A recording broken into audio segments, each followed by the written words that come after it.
Hey. Okay, so I just was telling everybody my hot mess because Instagram is now not letting us even download or share to story. It's not letting us share to stories for 24 hours. And that's how I've been saving these interviews. So I literally on my laptop just started screen recording our live hot mess.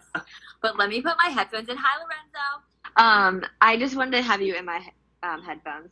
I'm so stressed about this damn Instagram stuff. It's Taylor. Okay, so as much as we love everybody, for the sake of saving this, I am actually. Well, I could leave them on, but I want people to see your face. So I'm going to turn off the comments until the end for questions for you, okay? Okay, perfect. So, Dacoda and I did a workout last week. I'm going to do like a brief intro, and then we're just going to get started, okay? Sure. So this is Dacoda, and Dacoda and I met because we were in the same training group, 27, which was 2 years ago. How wild. And, yeah, so he's an instructor out in LA, and we're going to get to know him a little bit better today. So, are you cool just, like, hopping right in? Yeah, absolutely. Okay. Let's go for it. Let's do it. He's also in Texas right now with his family, so he's only 1 hour behind me, unlike usual, which is 3. So, number one, it's funny. Being in the same training group, you kind of know all the answers about somebody, but some of them I don't know. So, number one, how did you find SoulCycle?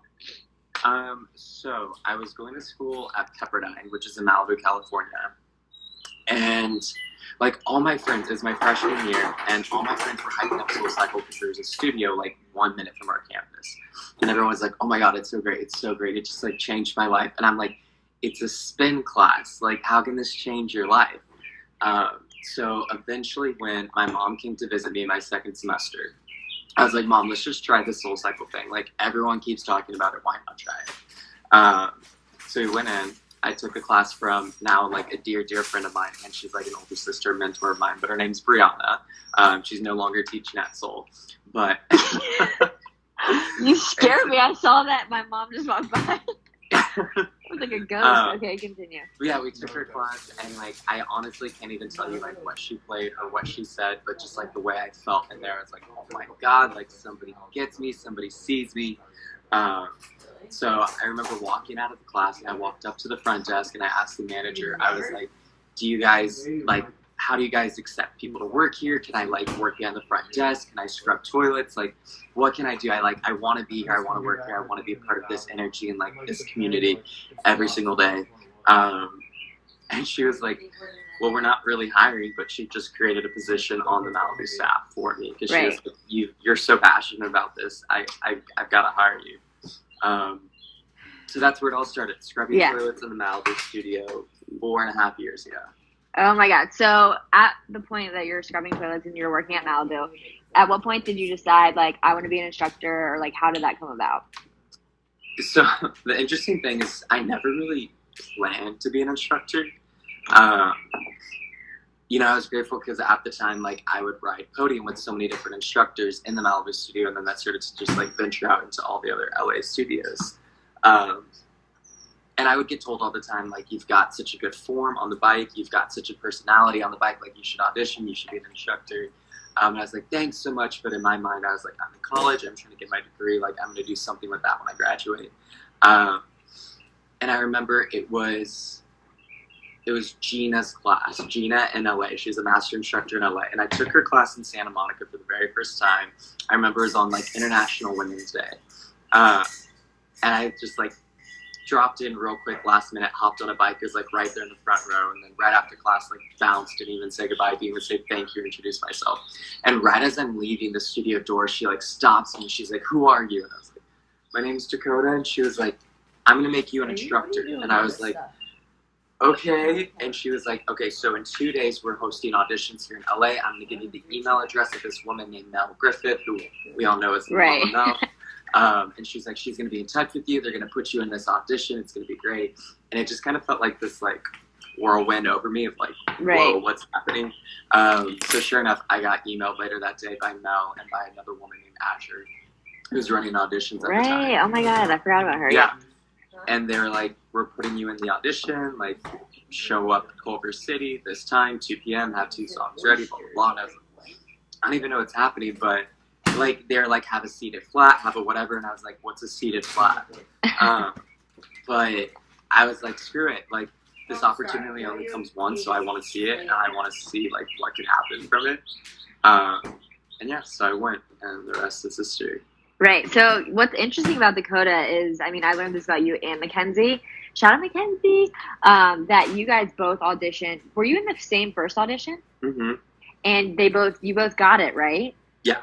And you turned it down because of different circumstances. So, like, Yeah. Dacoda technically got in his first audition. And then why did you pass the first time? The first time I passed because at the time I had applied for this internship that was like this, like, thousands of applicants. It was this extensive process. It took like 6 months to like interview for it. And I honestly didn't think I was going to get it, but it was like a summer internship.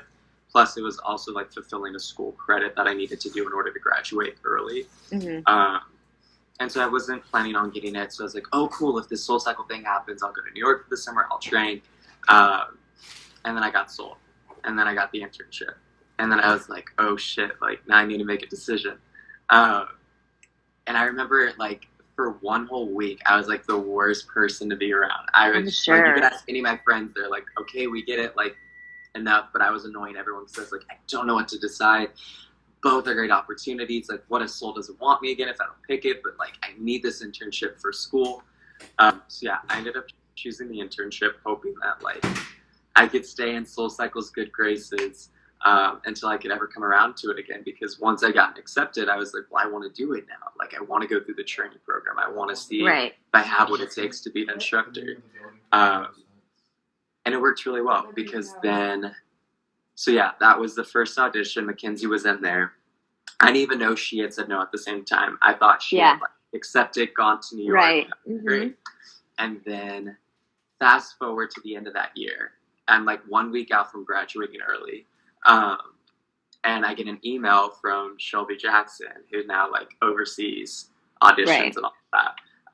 And she was like, hey, like, we know you've auditioned before and you've gotten accepted again. We want to invite you back for another round of auditions. We're here in LA next week. Like, we'd love to see you. I was like, yes, absolutely. Let's do it. So again, going back to Culver City, I'm like, well, let's see. Like, hopefully I get in again if I've gotten in before. So what did you audition to that time? What were your songs that you picked that time? Oh my gosh. So the first time, I don't even remember what I did, but I think it was like very like pop and like, okay, honestly, not you. Cookie cutter. Yeah. Yeah. And then the second time I auditioned with hip hop, I did the Undercover remix of A Bad Word in Paris by Kanye. And then I did a remix of Turn Down for What. Love. So Yeah. fun. And then the rest is history. You get in, you're in group 27. So selfishly, I'm so happy that you and Mackenzie, you know, deferred at first because then you were in my group. Love that. And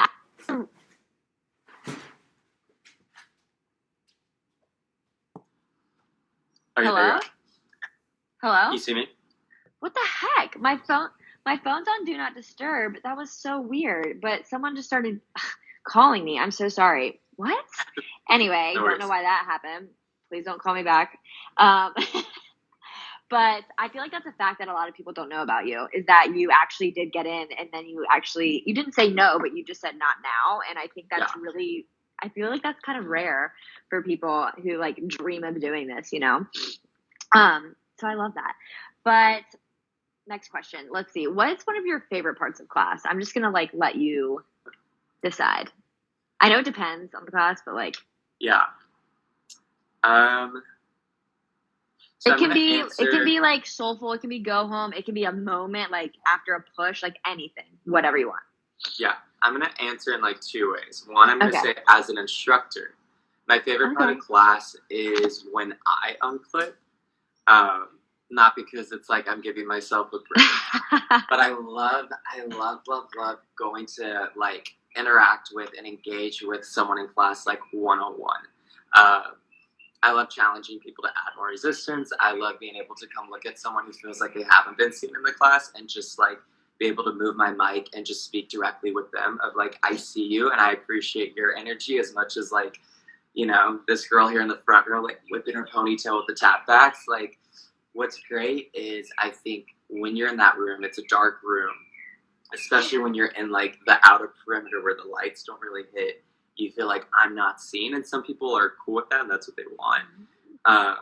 And they feel like I'm not up there. I don't want to be an example of form. I don't want to be a leader here. I just want to kind of like fade away into my own world. And I was going to say that was my favorite part as a writer, is just like when it got so dark in the room and nobody could see anything. And I felt like nothing else existed. Like it was just me in there. So I love being able to go have moments with like different individuals who are having that moment where it's like, I'm not seen, like nobody knows I'm here. And like, not to spotlight them, not to shout them out, not to make them uncomfortable, but like let them know like, hey, you're seen and you're appreciated to just like be a part of this space. Like you're bringing something different into this room than this person and that person. I think what's really remarkable is like you don't really know that until you're in the room and you experience it. Like how different would it be if like this woman next to me or this man next to me like wasn't here? No, totally. I love that. I feel like along with, I'm like gonna kind of rearrange your questions today. So along with your favorite part of class, what's your favorite move? Is it the same as what's on the app? God, I don't even know what's on the app. Favorite move. I love a good push through resistance. I love a good waltz, like a very fast waltz. But a fast waltz, you psycho. The people hate the waltz. All it is you're switching your lead pedal stroke every two. But other than that, I think it's a one-arm push-up on the app. If it is, I love that move. Oh, I think it is too. So when you're going fast, just isolating the upper body. Oh boy. I love that. Dacoda, you like to go fast, right? Why do I love to go fast? That's what I thought. Okay, so here, let's like do like a music chunk. So Dacoda and I vibe because we like the same music. We like hip hop. We like grungy. Yeah. Anyway, so what is a go-to song that you will never ever get sick of playing in class? Oh God. I know there's so many. You should ask the people that take my class because there's many of them. Right.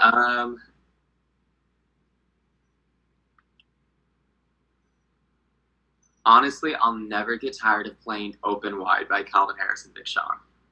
Oh, such a good song. I love jumping that song is really fun. No fun.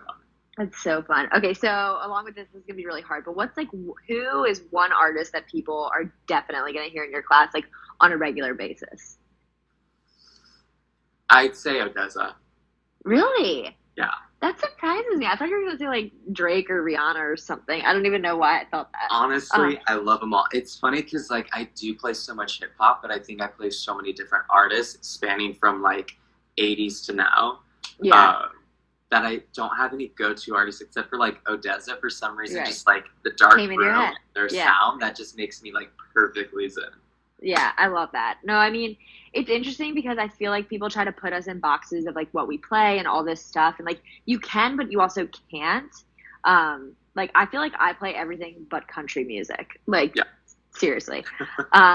It will not ever happen. I thought about playing Cowboy Take Me Away by the Dixie Chicks. I'm sure you know that song. As a soulful, and I'm I just can't do it because people will be what's happening? I don't think I've ever played country. No, neither have I. I mean, I don't think I could. So give me 3 words that would describe your class. And don't feel like you're bragging or anything. Say what you think 3 words would be. Absolutely. I would say athletic, intentional, accessible. You can elaborate? I mean, so athletic. I do love to go fast, but we never really just jog or just ride, which is a lot of feedback I get from my class. We're either sprinting the whole way through or pushing through resistance, and we alternate between the two. Yeah. So I promise, you're beyond winded before halfway. But I just love being able to alternate between the two. Mm-hmm. I don't like coasting in a medium, and that's just personal preference. Yeah. Intentional, the flow is very thoughtful, as well as how the sounds blend, as well as kind of the mood that I'm setting. I never want to go in with a super pop bubbly playlist if I'm not feeling that way. Yeah. And I don't want to do anything that's super aggressive and moody if I'm not feeling that way. So I always want to make sure whatever my headspace is, whatever I'm feeling that day, it's like authentic to like the vibe of the playlist, because I think that makes me show up as like most authentically and honest as I can. And accessible. I offer a million modifications per class, knowing that like everyone falls somewhere on the spectrum of like first ride to like I have riders in my class that have taken over 6,000 classes at Soul. So it's like you've got this full spectrum here, and you've got to be able to like offer something for everyone.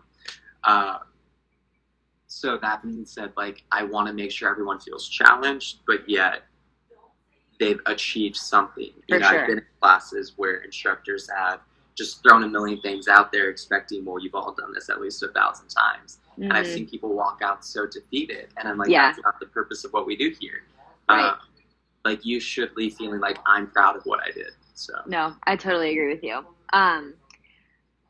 Okay, what was I going to say? I love those. So you said athletic, which I totally agree with that. I've never even taken your class. I just know accessible and intentional. Dacoda has this thing in our training group that we kind of like say, like, remember when we went to Allison's wedding and they were like, give us a Dacoda soulful moment? Because when Dacoda speaks just in like regular day-to-day talk sometimes, he comes out so like in like soulful, and it's so not funny, but it's just like it's just his thing, and we all like remember it from training. And then it was so funny when a few of us got together last year for Allison's wedding. We were like, Dacoda soulful. You're just like deep sometimes. It's so funny. I'm a pretty sentimental person for sure. Yes. So here, your off day. So Dacoda also is a box union coach. That's what you guys say, right? Coach? Yeah. So is that on an off day from SoulCycle or no? So right before we left quarantine, or before we went into quarantine, I had one day off from Soul, which was Friday. But in addition to the days I was teaching at Soul, I'd also coach at Box Union. And it was nice because it was a very different energy I was plugging into, and a very different method of coaching. It felt like it was balanced, to be honest. Like it was a different creative outlet, it was a different athletic outlet from what we do at Soul. And what was interesting is it never felt like I was doing two fitness jobs. Like at the same time, it felt like I had two different opportunities to express like whatever I was feeling, whatever I was thinking that day. Because it is a boxing gym, but it still very much allows itself to kind of be that platform where you can just speak from your heart. For sure. Which is kind of why I fell in love with that workout too. So yeah, it would be like if I'm coaching in the evening, I'm teaching in the morning. If I'm teaching in the evening, I'm coaching in the morning. And just alternate that way. Right. So on your off day, so on your Fridays, like what is your favorite thing to do, or what does your off day look like? I love to sleep. Yeah. Love to sleep. I would sleep in every Friday because I need it. I love to be able to go outside somewhere. I mean, I live in LA where it's usually beautiful. So whether it was driving out to Malibu or driving down to like Orange County or Newport, I just love to be outside and kind of out of my element. Yeah. Because then, of course, like my work week starts back up on a Saturday when most people are like out doing things. Right. And like typically most of my friends in my life are working like a 9 to 5, so no one's really able to like hang out on a Friday. So yeah, I like to just spend time alone. I love to be outside. I think that's important. And just sleep. What was really hard is when I first started doing like both jobs, being able to take Friday as like rest. When you're used to like go every single day, especially in like a very physical way. You hit that day where you're supposed to be resting, and you're just like, I can't sit still. Like I feel like I'm so not being productive. I know. I feel that. So it became like a practice of discipline that like every Friday I'm not going to work out. I'm not going to do anything. I'm not going to push myself. I'm just going to sleep. I'm going to sit here. I'm going to read a book. I'm going to go sit out on the pier and drink a cup of coffee and just like watch the waves because like I need to come to California. Okay, that's very good and very important. I like this question. So what's one thing that your riders may not know about you? Ooh, I'm largely an introvert, which like doesn't really lend itself to a job where you like have the attention of like 60 people and you have a mic on and you're kind of in the spotlight. But yeah, it's interesting. I think you can really see it after class when I'm talking to people. I'm like very, very excited to like go into the office, shut the door, put my stuff down, and just like decompress from it all, from like having people's undivided attention for 45 minutes, because that takes me out of my comfort zone every single time I do it. And you think 2 years later, like it'd be easier, and it does not get easier. But yeah, I think they'd be surprised to know that like I love to spend time with myself. I love to just like kind of be isolated in a sense, and not like shut myself off from the world, but like I get my energy from like spending time with myself, and I can only continue to like teach classes and like give persona and give energy if like I have time. That's for me. Right, for sure. No, I think a lot of people would be surprised at how many instructors really are introverted. I always say I'm an extroverted introvert, but yeah, no, totally. I feel like I also Do you see agree? that with you. Not like the whole like you're sensitive, but I do I'm an think extroverted you introvert. like you can go do it. Yeah. And not that you're putting on a show because it's not fake, but like I feel like you can go do that and then you like pull back. And I feel like some people may not like realize that when you're up there like doing your thing, you know? Yeah, It's crazy. Absolutely. So, considering that you got into training twice, Most people SoulCycle is probably very are. competitive, and everybody always asks me this question, but I still, and everybody basically answers the same, but I like to hear how people respond to it. So what is it that you think like set you apart or made you stand out in such a competitive field? So, I think I know what you're saying when like everyone has the same answer, because like I've heard it said to so many people. I've been asked the question like, "Oh, what does it take to get like picked in an audition? How do you become an instructor?"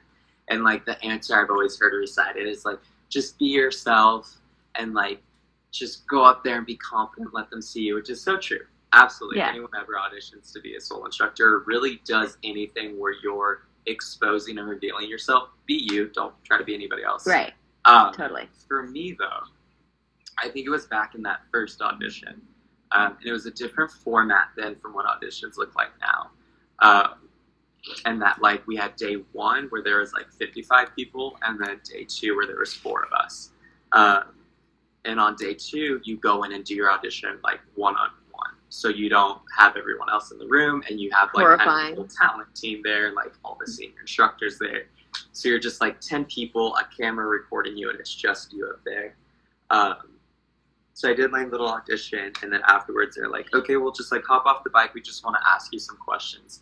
And then it ended up kind of being like this, where I ended up just sharing kind of like my story and just like painful things that I had been through up until the point where I found SoulCycle, and how I was able to really work through those things from my past the other day in that dark room.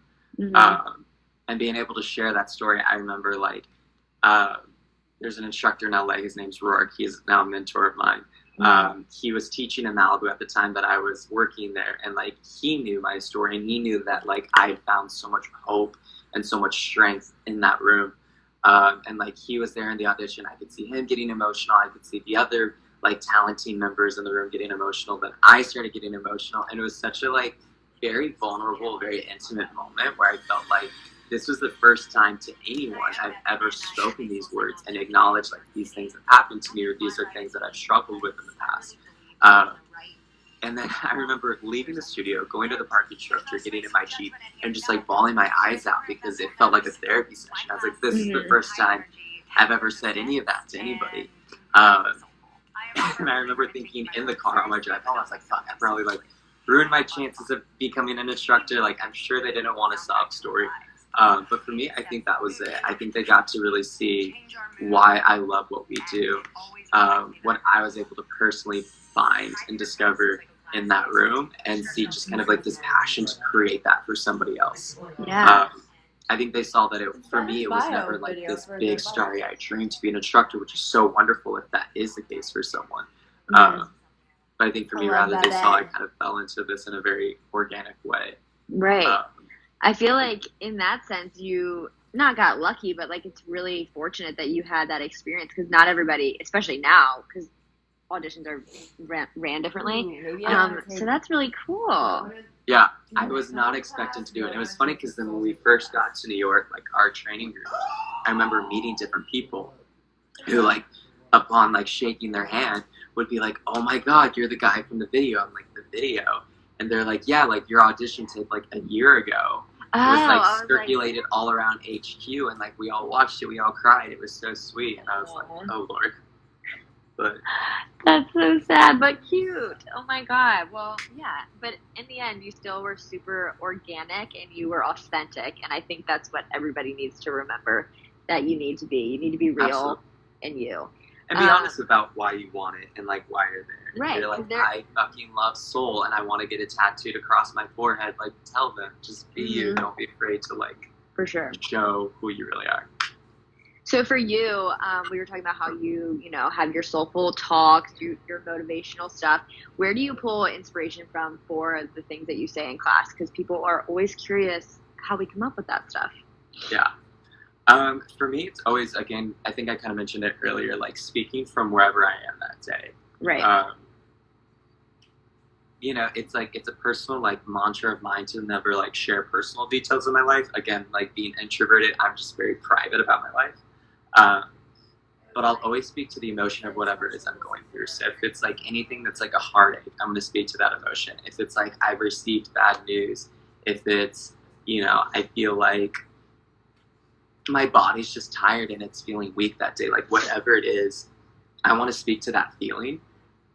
Because obviously, like, everyone's so different. We have different stories. We come from different backgrounds. But I think, like, where we all connect is on an emotional level. Like, we all feel the same emotions. We don't go through the same experiences, but we feel the same things. So a lot about what I talk in class is just, like, channeling that emotion and how are you going to use that in order to, like, get you to where you want to be. So if you're feeling any kind of anger, any kind of bitterness, how are you going to use that to get you where you want to be versus, like, pulling you backwards or keeping you stagnant? If it's talking about like sadness, it's again this challenge to take emotion and channel it into action, and that's like the bulk of my inspiration. And I'm really grateful that I'm surrounded by so many individuals that are like family to me, who are like 2 to 10 years older than me. That I like see them as like my best friends, but I also see them as my mentors. So it's nice to be able to talk about like these life experiences I'm going through and talk about when they were going through it. I think having people that I can seek out advice from and people who can kind of be a sounding board for me help me also come up with like my own words of, oh, this is what I'm going through. I understand. And there's so many moments where I'm teaching a class and I'm talking through like whatever it is I'm feeling that like I have that epiphany. I have that aha moment where I'm like, whoa, I just figured out like what was going on in my own life. And I think that's something writers don't really know about instructors. It's like, that 45 minutes is also therapy for us to kind of talk through things in our own life. For sure. It's like we're talking to ourselves, but we have to say it to everybody else to actually like hear it. For sure. Exactly. Yeah, that's so good. Okay, so along with the deep stuff, what inspires you most about SoulCycle? I think what really inspires me is just like the inclusivity of it all. I love being able to step into like any class that I teach, and it's just like there are men and women of every single age, socioeconomic background, nationality, sexual orientation, religion. It's like you could not paint a more diverse picture. And it's funny because like honestly, I believe the stigma out there prior to going to Soul that like, oh, it's all like rich people, it's all snooty people, it's whatever, it's a cult, it's exclusive. But until I actually stepped into the room and saw that like, oh no, everyone is represented here. I think that's just what I'm most inspired about. Again, because it's like we all are living such different lives. But the fact that like in 45 minutes, it doesn't matter where we're coming from or what we believe or how we live. Like what matters is like we're vibing on the same energy for 45 minutes. We're trying to get through the same intense workout for 45 minutes. Like that's been the coolest thing to me is like there's something about just letting ego go that is so unifying. And to me, like that never gets old. Like it will give me goosebumps every day that I teach. For however many more years I teach, like being able to see people connect in such an authentic way. I totally agree with that. You kind of just answered my next question, actually, very briefly in there, which was, what's one misconception you think people have about SoulCycle? You kind of said it that Yeah, everybody's snooty. I think there's still, it's definitely gotten less over the years, in my opinion.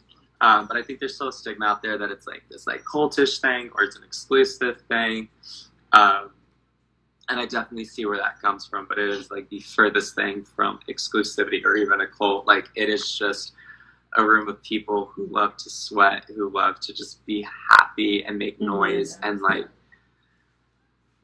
who have discovered the like thrill of letting go of any kind of ego and like stepping into vulnerability. I think that's the funniest part, is like I think that's what makes SoulCycle addictive. I think that's where the cult thing comes from, is like there is something addictive and empowering about being vulnerable, and like you cannot get more vulnerable than like doing a workout with like 50 something other strangers next to you, having an instructor tell you like engage with your neighbors, say hey to your neighbors, thank your neighbor. Like, you are forced to just like interact at your most like authentic and exposed level. And I think that's what becomes addictive, is like you see, oh, like nobody judged me for it, nobody made fun of me for it, like I'm welcomed as I am here. Totally. I'm gonna run upstairs because I just had like this horrible feeling that the volume's not on upstairs. Anyways, next question. If you weren't at Soul, so I'm like freaking out. If you weren't at Soul, what is it you think that you would be doing? If I weren't at Soul, so my plan in college before I auditioned was I had these internships working with like communications agencies. I studied marketing and business. So I thought I was going to end up taking like that final internship. I thought I was going to take it on full time when I graduated. So had I not auditioned and become an instructor, I feel like that's probably what I would have ended up doing, is just working in this communication agency. Okay. But yeah. And that would have been in LA. Yeah, in LA. Working that 9 to 5 corporate life. It's hard to picture you doing anything but fitness. So weird. Realized it wasn't for them, found their way into fitness. Yeah. I could very much see like that journey for me, but it's so crazy to think about like now leaving fitness and like going back into the corporate world. Like, I couldn't see myself doing that just because like it's so different. It's hard to explain, but when like fitness is your career, it's so hard to leave something like that. Yeah, no, I totally agree. Obviously my story was like the opposite. So if you have a new rider coming into your class, what is the like one piece of advice you would give any new rider that you'd want them to know more than anything else? There's no right or wrong way to do this. Okay. Literally no right or wrong way to do it. Like, everything is totally optional. If you need to sit in the saddle and just pedal it out for 45 minutes, go for it.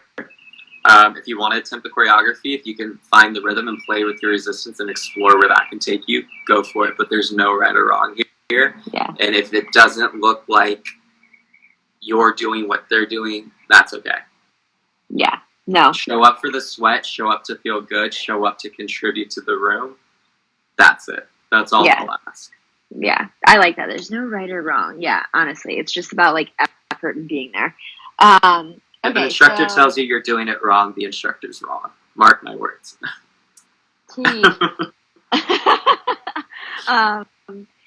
So obviously this is a super like physically and emotionally demanding job. I think some people don't understand how emotional teaching SoulCycle or any type of fitness really can be, because it's huge, and so is energy.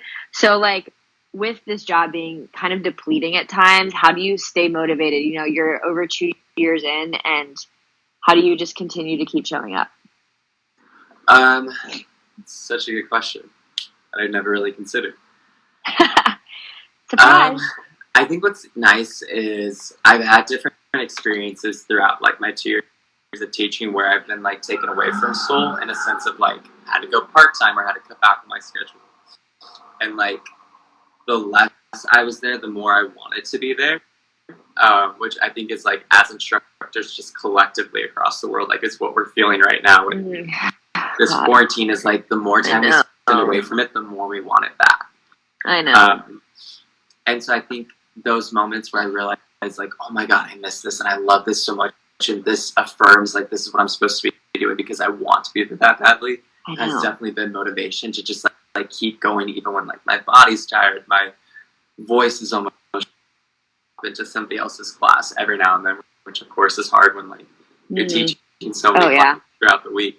But if I have the opportunity, I love to pop into someone's class, and I love to just drop back all the way to the back in the dark, and like, you know, I'll always tell my friend, whoever's teaching, like, please don't like shout me out, make it about me, whatever. Like, I'm just trying to be in here and like be a student and just like be with this path. So I love being able to just like put on a hat, drop my face, and like completely zone out for 45 minutes.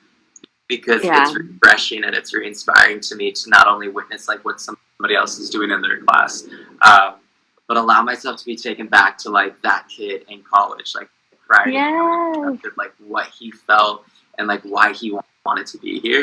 And I think as long as I check in with like that Dacoda, like that kid, and see like, are we still here? Like, are you still the same person? Do you still feel the same things? Like that always motivates me to keep going. I'm like, this is what I want to do, and like I've chosen this for a reason. I think that's such a good point. I mean, whenever I take somebody else's class, somebody who I was taking as a rider, when I get to go to their class and like, you know, like you said, find the time, find the energy to do it, it's such a good reminder. It re-inspires us. It like, you know, motivates us to try something new, but it also takes you back to what you said is like that rider in you, which is like when you fell in love with it in the first place. So I think that's really good. Yeah, and I feel like most people haven't talked about riding in other people's classes yet. So that's good. Yeah. Oh, I love it. I love it so Okay, so we're almost done. We have the last 3. So, and then I'm going to turn these on for people to ask you questions. I'm so freaking out. If I did not have the volume, oh my God, it'll be fine. I'm like, luckily, if some shit hits the fan, Dacoda and I are friends enough that he's not going to like want to kill me.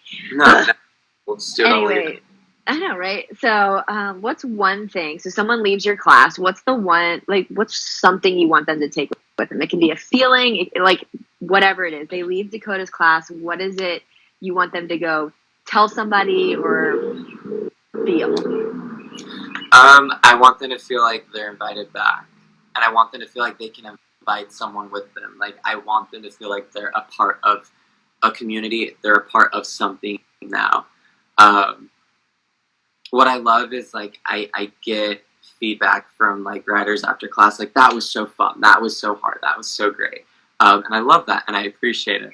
But like what has always meant most to me in 2 years is when people say, I can't wait to come back with my mom, with my best friend, with my boyfriend, with my kids. Like I love when people are like, this is part of me, and now I want to bring more into it. Yeah, because I think like that is just as we're going to continue to grow. Like that's what's going to elevate us. Is like continuing to invite in like the diversity, invite the stories, invite the energy, and allow that to like let us expand. Not just like my class or just SoulCycle, but I think like very much on a humanistic level. Like the more we connect, the more we engage with the people. Is like I want someone to be able to leave and say like, this is a piece of like what I do and like who I connect with now, and like I want to bring more people into this. Yeah, that's awesome. That's so cool. I like that one too. I'm going to turn the comments back on, so if you guys have questions, start asking. But I have 2 more. So I know this is really, really hard, but can you give me 2 people who've been super influential on your SoulCycle journey? So it can be within the SoulCycle like family, or it can be somebody totally different. Yeah.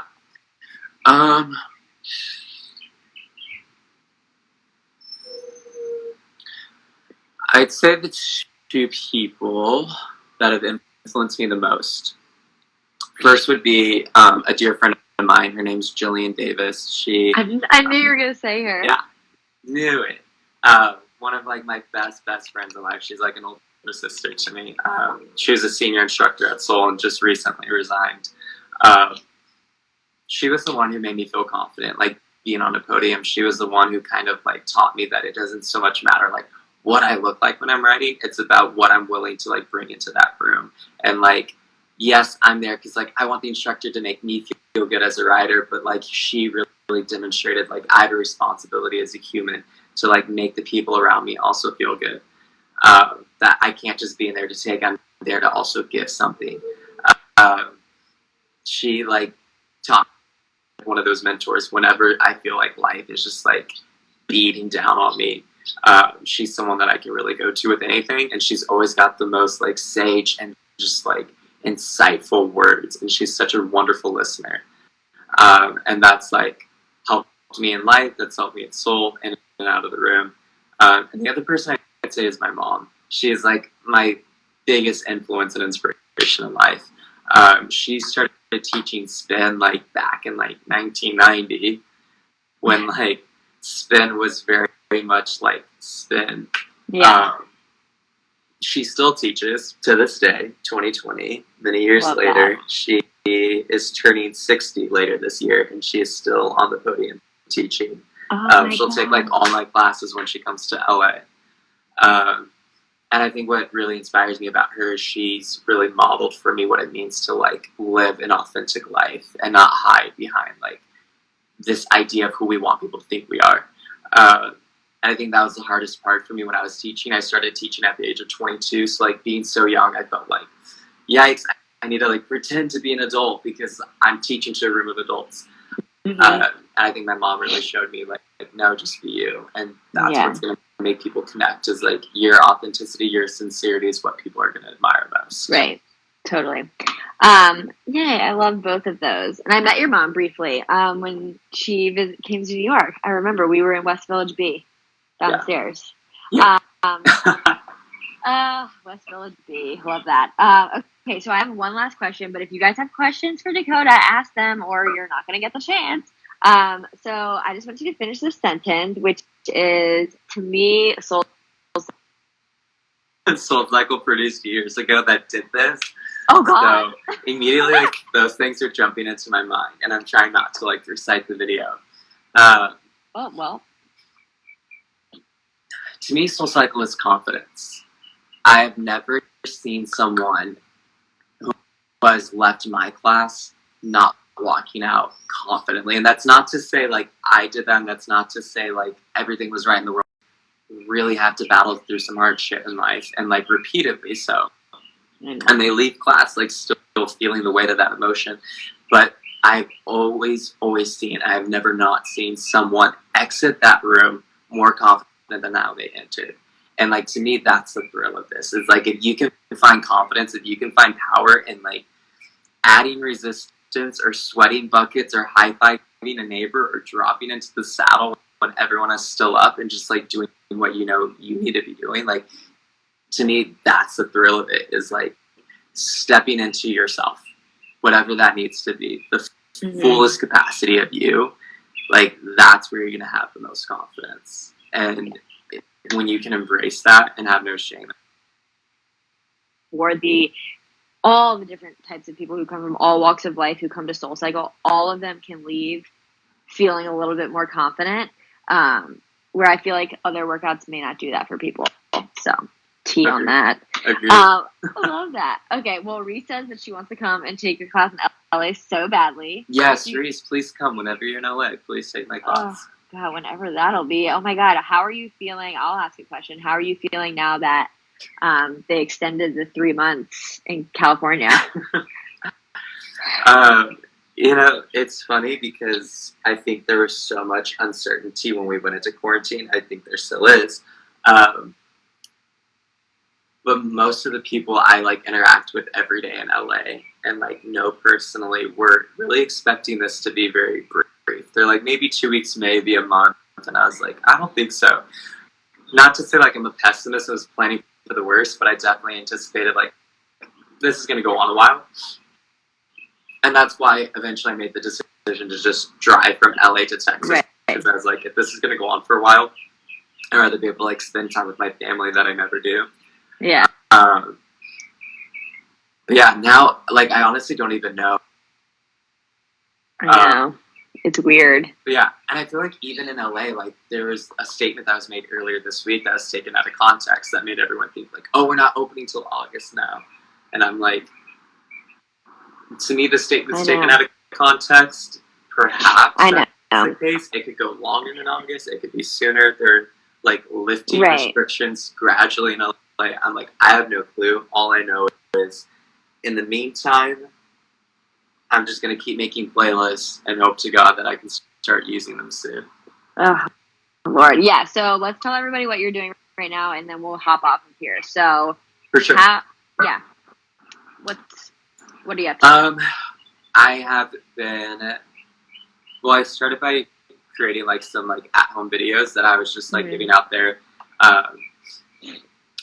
taking some of the proceeds and donating that to No Kid Hungry, and then from there I started just like private training people online because I found that like people loved that they're able to kind of work out on their own time, and it was just like very like it was them. It's not like there's a bunch of people in a Zoom class and they felt like very seen. Hi, Maddie. I love you. Because what are you doing without you? You say that Erewhon, right? Is that right? What's Erewhon? that? Oh my gosh! What have you been eating without your beloved Erewhon? Oh my god, it's been such a struggle. Love. Not Erewhon. Remember the Whole Foods next to Tribeca? Oh my god. When we were on the same every drill day. team, but which means I think whoever I interviewed recently talked about drill teams. But Dacoda and I weren't on the same drill team. Obviously, we were in the same training group, but you would have different locations you would go to, and next to Tribeca was a Whole Foods, and we'd always like run over there in our 15-minute break that we would have and like try to scarf down anything we had. It was so funny because I remember to this day so vividly, one, the layout of that store, and then two, I know, the weirdest. The exact same thing.